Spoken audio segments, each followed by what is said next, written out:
Folks, and welcome to a special edition of Dave the Shirtless Chef, because we're going to be cooking breakfast. And I said good morning. It's like 12:16. It's basically morning. It's close enough. All right, it's brunch. It's brunch time. We're going to make brunch. All right, so what we're going to be making for you today is a Philly cheesesteak poutine with over easy eggs on top. This is going to be delicious. So let me show you what our ingredients are for the day. So, of course, we have some eggs. We have some potatoes. I got the fryer outside heating up to 325 because we're going to double fry these guys. I'll show you how that works. McCormick's brown gravy mix. Don't sleep on this shit, folks. This is the best hack cheat for brown gravy. Love it. We have some goat cheese that we're going to put on top. Since it is poutine, we got to have cheese. Got some onions, some peppers. These peppers are from our garden. It's the end of the season. We got to chop them up and use them somehow. And this beef. Okay, this is a pit beef that I made last weekend. On film, by the way, look at me. Look at me right now. Okay? I made this amazing pit beef. This big 7-pound pit beef. All day long. I paid $100 for a piece of beef this big, cut out the perfect 7 pounds of it, and smoked it on the pit, and grilled it on the pit. And my entire production crew decided to get drunk and not finish the video. By entire production crew, I mean the one giggling behind the camera right now. All right, so you're never going to see that video. That's lost footage. It's gone. But anyway, back to the meat. So I'm gonna chop this meat up. We can't invite friends over while you're cooking. All right, I'll leave that alone. All right, so we're gonna cut up the meat. It's gonna be nice and tiny. Gonna go on top. So it's gonna be a bed of French fries, double fried, nice and crispy, but not burnt. And I'll show you how you do that. And then we're gonna put the cheese, the goat cheese on, little nubs of goat cheese everywhere. Sauteed peppers and onions that are gonna go into the garlic. What am I doing? Cut that out. It's gonna go into the gravy, which I'm going to add this sweet au jus that's in the bottom here. If you don't know, au jus is French for meat juice. I don't know if that's a fact. Don't tell your friends about it. We're going to add that into the gravy. And we're going to pour the gravy over top of the cheese and the fries. And then we are going to fry up some over easy eggs and lay them on top to get that gorgeous, buttery, creamy egg yolk spreading all over the dish. All right. So, like I said, I got the fryer heating up. I'm going to cut up these fries. I'll show you one. And then we're going to get to fry it. All right, so we're going to start cutting our potatoes. Oh, love brunch beer. All right, so what we're going to do is cut the ends off just to make it uniform. Makes it a little easier. And then you're just going to slice your potatoes about a 1/4 inch. A little more, a little less, doesn't matter. Just try to make them uniform so they all fry at the same time. You can peel these if you're one of those freaks that likes their potatoes peeled, get weird about the skin on your French fries. That's fine. So, slice it that way, turn it all over, make it look cool, and we're going to slice it this way. About the same dimension. About a 1/4 inch or so. All right, so now we have these beautiful French fries. All right, gorgeous. So what we're gonna do, if you follow me, milady, into an ice water bath. What this is gonna do is get out all those excess starches. You see the water's getting cloudy already. Maybe you can see that, I don't know, Becky's short. But I'm going to chop up all these potatoes, these 3 potatoes, because there's only 2 of us eating. You don't need any more than 3 potatoes. Probably don't even need 3. But I'm going to cut these up, put them in here, let that starch come off of them. and then we'll be ready for frying. All right, see you then. All right, so we have rinsed our potatoes in the ice water bath, get rid of that excess starch. Now we put them on some paper towels, and then we're going to dry them off, because we all know that oil and water love each other, right? Now, if I dump these in like this all wet, that's going to be a terrible, terrible explosion, and I'm going to burn all of this. We don't want this burned, do we? No. So, I'm going to take these out now. You follow me. We're heated up. We're dried off. We got our handy dandy fryer going. It's up to temp. This is at 325. So for this 325, this is for our first fry, because we're going to double fry these. Remember I said that earlier? Don't forget. All right. Trying to get them all in there. Becky will have to fast forward this in the editing. I think we can fit them all in. We're going to try maybe overloading this basket, but whatever. We all know that I don't play by the rules. That doesn't look too bad. And down into the oil we go. And we're going to go inside, have Alexa set a timer for 6 minutes. And we'll see you when they're coming out. Alright, so 6 minutes has passed.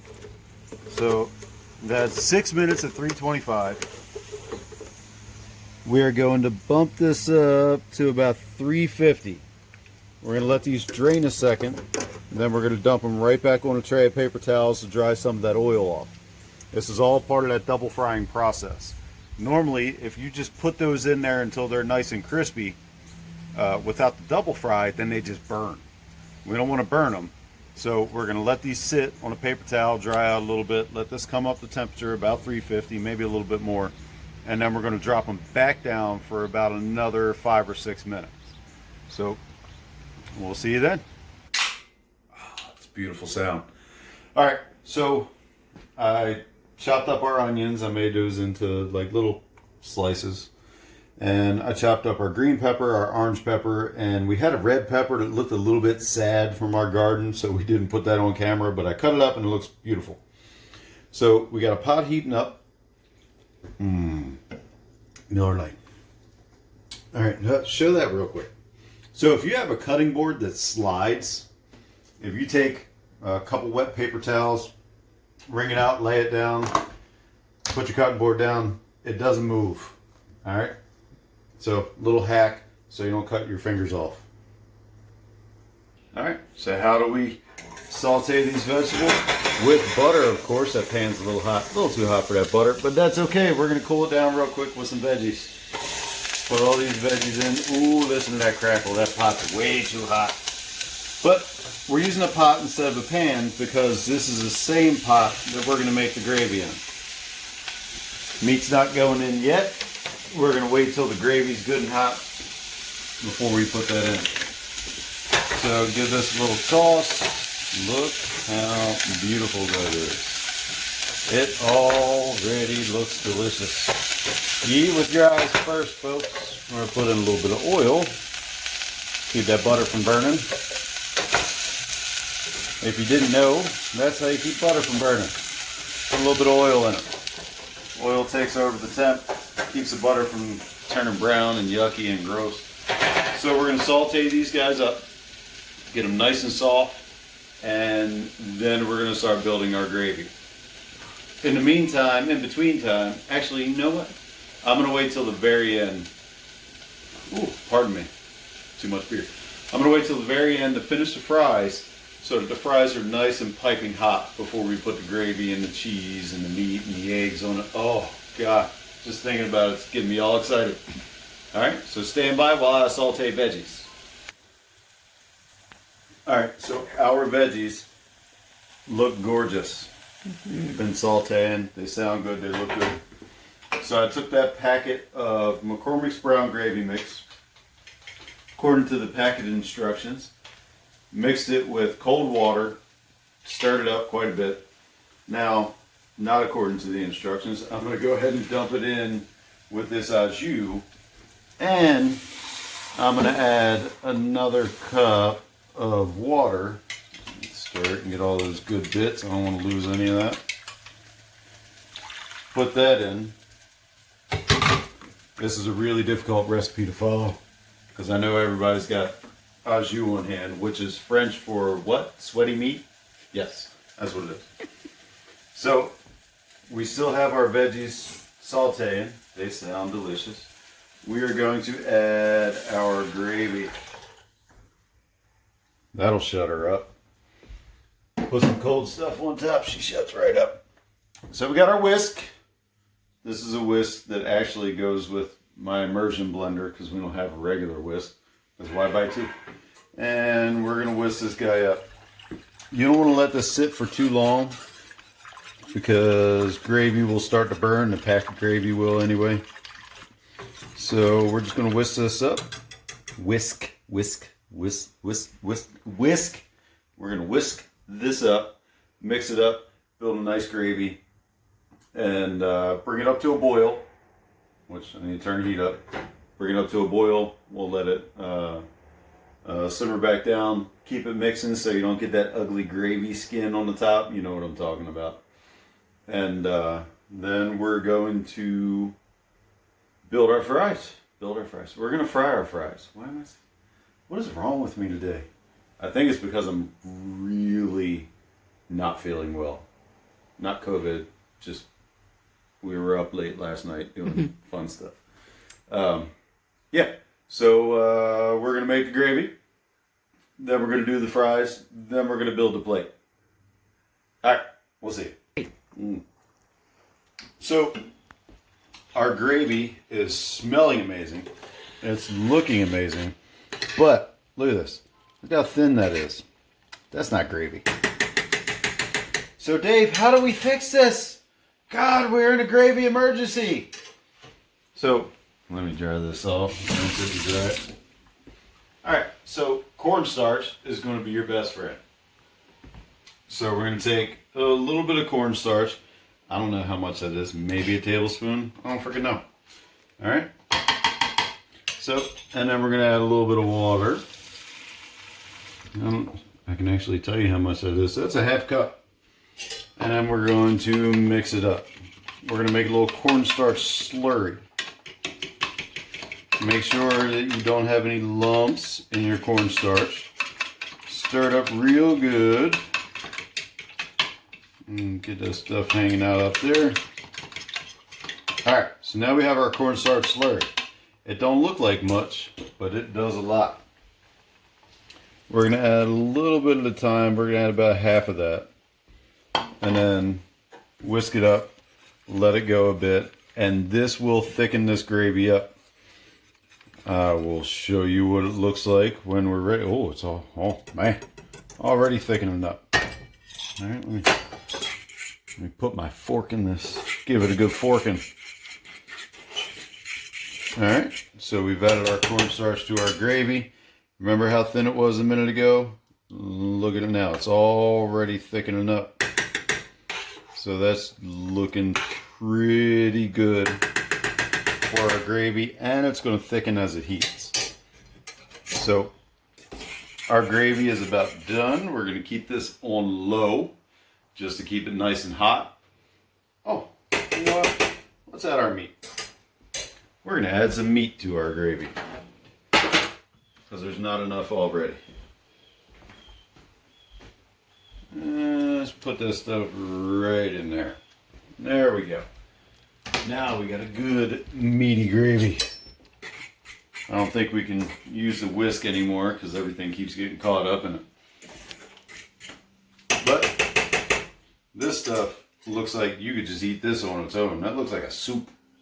I'd eat that. Mm-hmm. All right, but gravy is nice and thick. Look at the way that pours. Way thicker than it did before. Alright, so we're just going to keep this hot. And we're going to get those fries going. We're going to do the double fry. Alright, so sit tight. And what? I guess we'll be dropping fries again. Exciting. Alright, see. Alright, so our fryer temperature is up to about 350 something, 360. We have our once fried fries. We are going to put these guys back in so we can get that good double fry on them. Don't miss. I didn't drop any in the oil without getting them in the basket. Go me. Alright, so we drop them down. They don't fizz up as much as they did before because there's no water left in them. They're just going to sit here and cook. We're going to give these another 5 minutes, maybe 6. We'll come check on them in 5, and we'll see if they're crispy enough. Alright?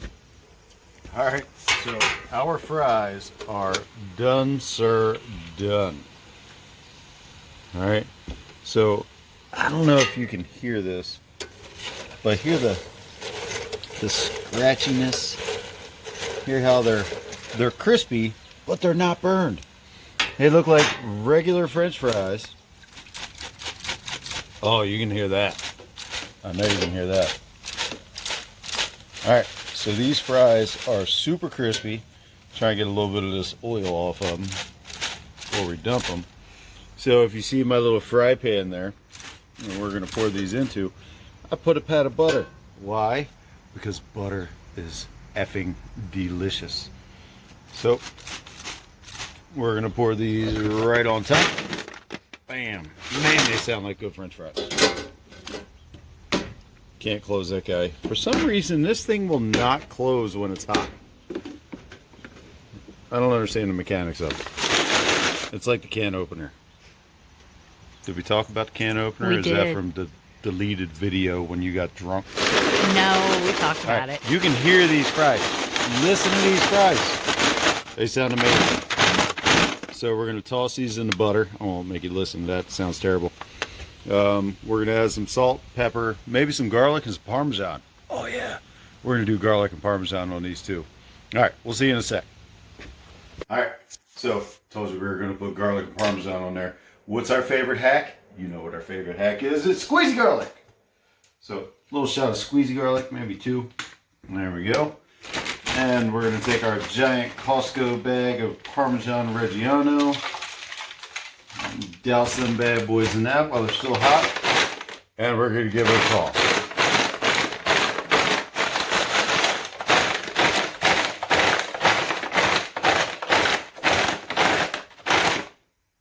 Does that sound annoying to you guys yet? It's annoying me. Alright, so let's taste one of these French fries.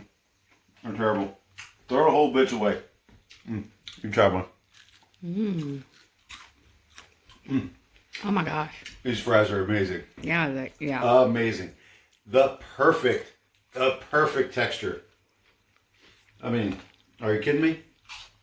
Listen to that crunch. I know you can hear it. Crunchy, but not burned. Super flavorful. Alright. So I guess the only thing we got to do now is build this plate. But I promise you a fried egg. So we're going to put a fried egg on this. So I'm going to fry up an egg. Do you need to see me fry up an egg? Do they need me to see fry up an egg? No, See that? yeah. I don't think you need to see that. I'm going to put an over easy egg on top of this. Next time you see us, it'll be this gorgeous plate over here. Over here, right here. Picture this.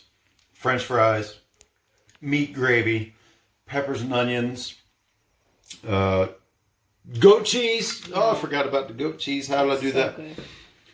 And then we're going to put a fried egg right on top of it. All right? So, stand by for perfection. What did you just say? I'm not repeating that. yeah, no, you won't. All right, so we got our fries. We're going to ladle on some of this gorgeous gravy with the meat. Let's get a little more juice on there. All right. And then we're going to take some of our goat cheese from a tube. And we're going to just put some crumbles on here. Just intermittently. Doesn't matter. Doesn't have to be perfect like my wife. Alright, so we got our goat cheese. My fingers are covered in goat cheese. But that's okay. So now we are going to take what I think might be the best looking egg. over easy egg right on top of that guy.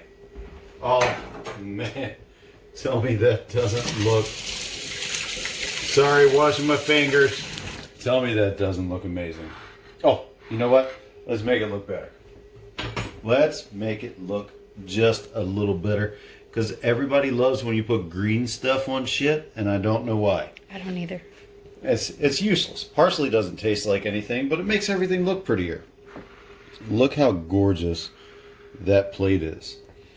So let me go ahead and grab my fork. And everybody likes to see the yolk. I'm going to cut into there. Look at that yolk. Oh. Pour it out there. And look at this. Oh, it's hardened up a little bit on me. But that's okay. So let's give this a taste. We're going to take some egg. Get a good bit of egg. Get some of that goat cheese. A couple fries.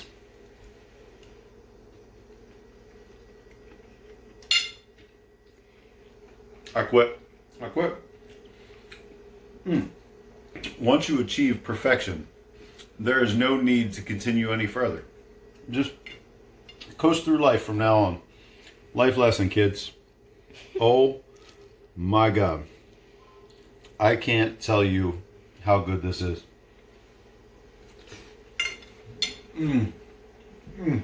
Oh God. This is not going to make it better. Because it's already perfect. Phenomenal. And, hey, you want to focus on me? Quit picking your nose. But Tabasco goes great on eggs. Goes great on most things, but definitely on eggs. Oh my God. I think I'm just going to keep eating this.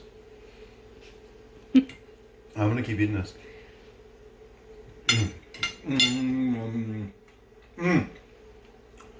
All right. This recipe might have been a little hard to follow because I used some items that, pardon me, egg yolk. Oh God. I used some items that you're not going to have in your kitchen. They're not readily available. Like you don't have homemade au jus laying around, but you can use beef broth. You could have just stuck with the gravy. I used the au jus because I had it, and I put that in with the gravy. You could have just went with the McCormick's brown gravy with the veggies, and this will still be a great dish. Mm-hmm. You thought about using bacon instead of the beef. I thought about using bacon instead of beef. I did. You could use sausage. You could use scrapple. If you're from our area, you know what scrapple is. Scrapple's so good. I mean, you can literally substitute any protein for whatever you want. It's no big deal. Like I always say, be adventurous with your cooking. Don't be afraid to try new things. Just don't put too much salt and stuff. You really can't mess it up as long as you don't put too much salt in it. What were you going to say, lady? I was going to say the fries, the cheese, and some kind of gravy is important. And the rest you can just it's add poutine. later. It's poutine. It's fries, gravy, cheese, and in this case, meat. So this is our, don't show this now. It looks like a big old hot mess. But this is our Philly cheesesteak poutine, and it is phenomenal. I hope you guys try it. I hope you guys like it. Please comment, like, most of all, subscribe so I can keep pumping out more videos. All right? We'll see you guys next time.